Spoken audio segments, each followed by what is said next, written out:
I'm going to be speaking today about sort of the foundation for what I'm going to be speaking about tomorrow as well. For the last several months, I have been over at my home on Maui working on a book that is the culmination of a lifetime of writing. It's my 24th book, and it could well be the last book I write in these areas. It's called The Power of Intention, and it's about the whole idea of when we have an unbending kind of intent in our hearts about something that we want to create and attract into our lives, that it absolutely is impossible for it not to work when we identify ourselves with the whole field of intention from which all of us originated.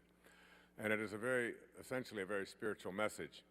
And I will be sharing more about that tomorrow afternoon, exactly what intention is and how we can attract virtually anything we want into our lives. I learned something when I was very, very young. I was the richest kid in the orphanage. I was the only kid that ever had money all the time. And today I'm 62 years old and I still have never made a house payment, nor have I ever made a car payment. And I have purchased 19 homes for various people in my family, including everyone in my family and my wife's family and people who work for me, and my children and my wife's children from her previous marriage, and so on. It has been, and it isn't because I'm special, it isn't because I'm more talented, more educated, more brilliant than anybody else. It's because of something that I have always known in my heart, and that is that something that Earl Nightingale, a man who was a great friend of mine and a dear friend, passed away a few years back, put out a tape back in the 40s called The Strangest Secret. And the strangest secret is nothing more than these words: we become what we think about all day long. And it sounds almost too simple to be such a great and powerful secret. But the fact is that our thoughts are the things that we use to create our reality. Tomorrow afternoon, I will be speaking about the energy field from which all of us emanate. None of us came here because of our parents' blissful activity in the moment of our conception. We think that that's where we came from, but it's just an illusion, it's just a myth. We come from that place. My teacher in India a few years back was asked a question by one of his devotees: where does everything come from? And his response was, where does your question come from? It is from the same no place, the same place that has no boundaries and no form. And it is that spiritual element that all things emanate from. We become what we think about all day long. I've just published a book not very long ago called There's a Spiritual Solution to Every Problem. And the essence of that book is that when you bring higher and faster energy, which is how energy shows up in the universe, it's either high or low, or fast or slow. And higher and faster energy is the energy that nullifies and dissolves lower and slower energy. And even more than nullifying and dissolving it, it converts it into something called love and peace and kindness and receptivity and creativity.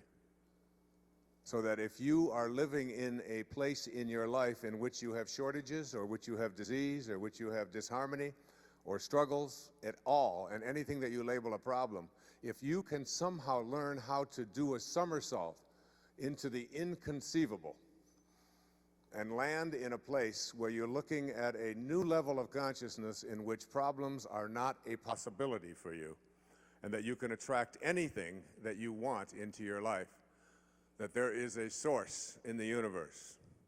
Or you can have a different vision, and the vision you can have is of you to be able to attract and create anything that you want, the power of the mind. One of the great lessons to learn from these kinds of experiences that you'll be having here. So, what I'm suggesting is that there is a place within each and every one of us from which all of us can go, to where all of us can go.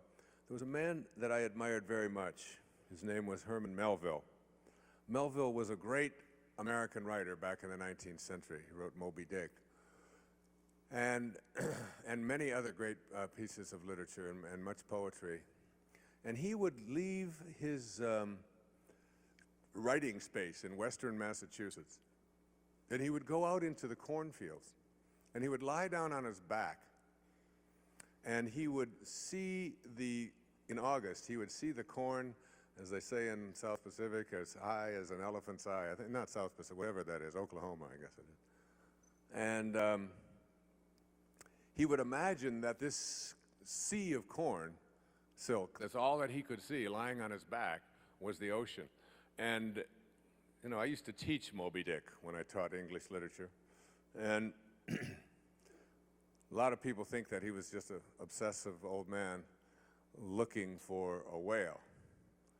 But what Moby Dick was really about was the pursuit of that which everyone else considers to be impossible, and the obsessive determination to not allow oneself to be defeated by any forces in the universe. It's a very powerful theme in Melville's life. And as he would lie there on his back, he would look up, and this is what he wrote in Moby Dick. For as this appalling ocean surrounds the verdant land, so in the soul of man there lies one insular Tahiti, full of peace and joy, but encompassed by all of the horrors of the half-lived life. You got to go to Tahiti. You got to go to that inner Tahiti, that place of peace and joy. And as I'll be talking about tomorrow, make conscious contact with that source from which you emanated. Because most of us, when we come from that source, most of us, we show up into this world, and in this world, we take on something called an ego. And when we take on this ego, it's really nothing more than just an idea that we carry around about who we are. And we begin to believe in this idea about who we are. And this idea about who we are is something that we run our lives on. And it's really based upon the notion that who I am is what I have, and who I am is what I do, and who I am is what others think of me, my reputation, and who I am is separate from everyone else, and who I am is separate from what I would like to attract into my life, that is, from what's missing in my life. Somehow I'm separate from that. That's 5. And 6, who I am is separate from God, from my source. And those 6 ideas that we carry around inside of us are the things that destroy our abilities to become manifestors, attractors of anything that we want to place our attention on.